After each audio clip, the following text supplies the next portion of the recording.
اب میں آپ کو ام المومنین سیدہ صفیہ بنت حیی رضی اللہ عنہا کے بارے میں بتاتا ہوں۔ آپ کی ماں کا نام برہ اور آپ کے باپ کا نام حیی بن اخطب تھا۔ یہ سیدنا موسیٰ علیہ السلام کے بھائی سیدنا ہارون علیہ السلام کی اولاد میں سے تھا اور بنو نذیر کا سردار تھا۔ آپ کا پہلا نکاح سلام بن مشکم یہودی سے ہوا۔ سلام نے انہیں طلاق دے دی۔ دوسرا نکاح کنانہ سے ہوا۔ خیبر کے مشہور قلعہ القموس کا سردار تھا۔ جنگ خیبر میں مسلمانوں کا یہودیوں سے بہت سخت مقابلہ ہوا۔ کنانہ اسی جنگ میں مارا گیا۔ سیدہ صفیہ کے باپ اور بھائی بھی اس جنگ میں مارے گئے۔ خود یہ گرفتار ہوئی۔ پہلے دونوں خامندوں سے ان کے ہاں کوئی اولاد نہیں تھی۔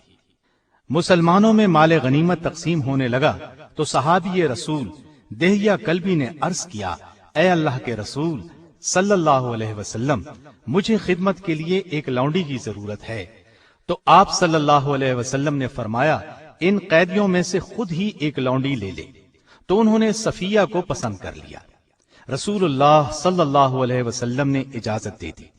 اتنے میں صحابہ رضی اللہ عنہم نے عرض کیا، اے اللہ کے رسول صلی اللہ علیہ وسلم، صفیہ حسب و نسب کے اعتبار سے اونچے خاندان سے تعلق رکھتی ہے، ان سے وہی سلوک کیا جائے جس کی یہ مستحق ہیں۔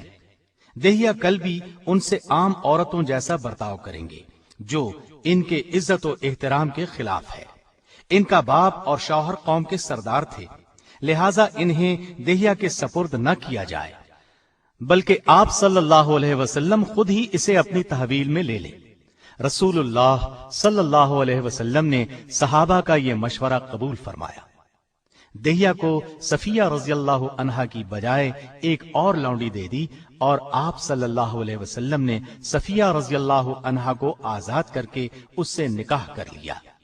یہ واقعہ 7 ہجری کا ہے۔ رسول اللہ صلی اللہ علیہ وسلم نے ان سے خیبر ہی میں نکاح کر لیا۔ خیبر سے چل کر آپ صلی اللہ علیہ وسلم صحابہ کے مقام پر اترے۔ وہاں پہنچ کر شب عروسی ادا فرمائی، یہیں ولیمہ کیا۔ ولیمہ اس طریقے سے ہوا کہ چمڑے کا دسترخوان بچھا دیا گیا اور سیدنا انس رضی اللہ عنہ سے فرمایا، جس کے پاس جو کچھ ہے وہ لے آئے۔ چنانچہ کوئی کھجور لایا، کوئی پنیر لایا اور کوئی ستو اور گھی لے آیا۔ جب یہ چیزیں دسترخوان پر جمع ہو گئیں تو سب نے مل کر کھا لیا۔ اس ولیمے میں گوشت اور روٹی وغیرہ جیسی کوئی چیز نہیں تھی۔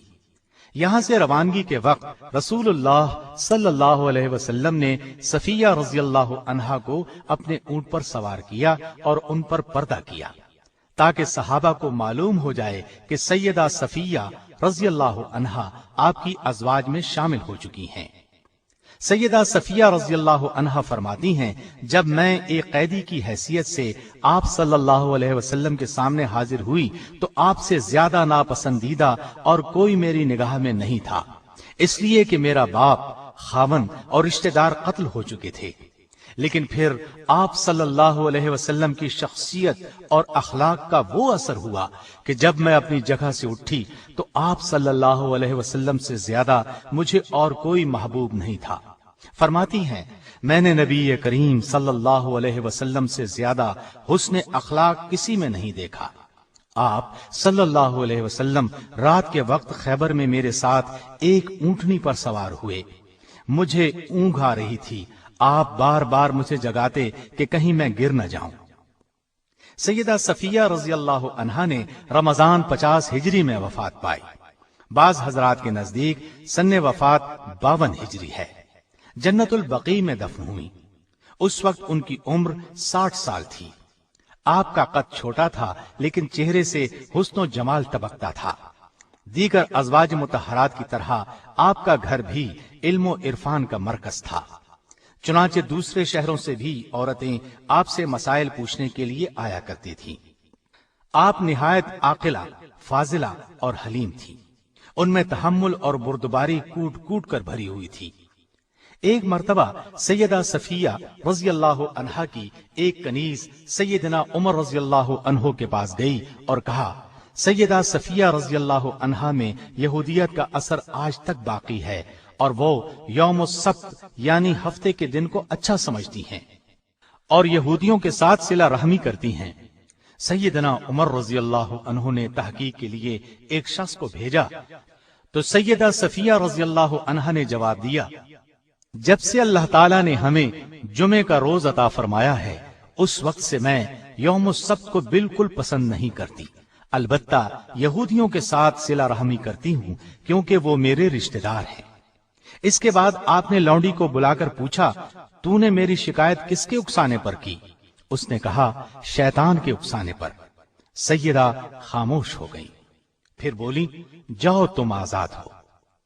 سیدہ کو نبی کریم صلی اللہ علیہ وسلم سے نہایت محبت تھی، اپنی جان تک قربان کرنے کے لیے تیار رہتی تھی۔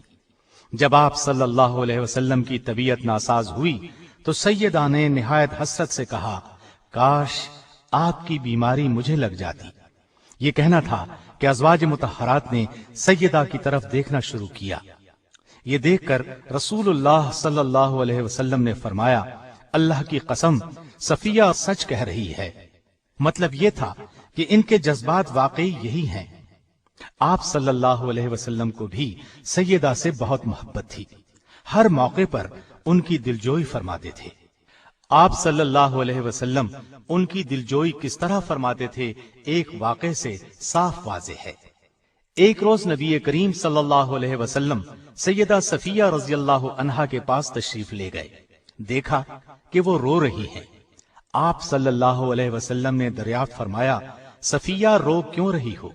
انہوں نے کہا، عائشہ اور حفصہ مجھے چھیڑتی ہیں، کہتی ہیں ہم رسول اللہ صلی اللہ علیہ وسلم کی نظر میں زیادہ مکرم اور محترم ہیں، ہم تمام ازواج مطہرات سے افضل ہیں کیونکہ ہم آپ صلی اللہ علیہ وسلم کی رشتہ دار بھی ہیں۔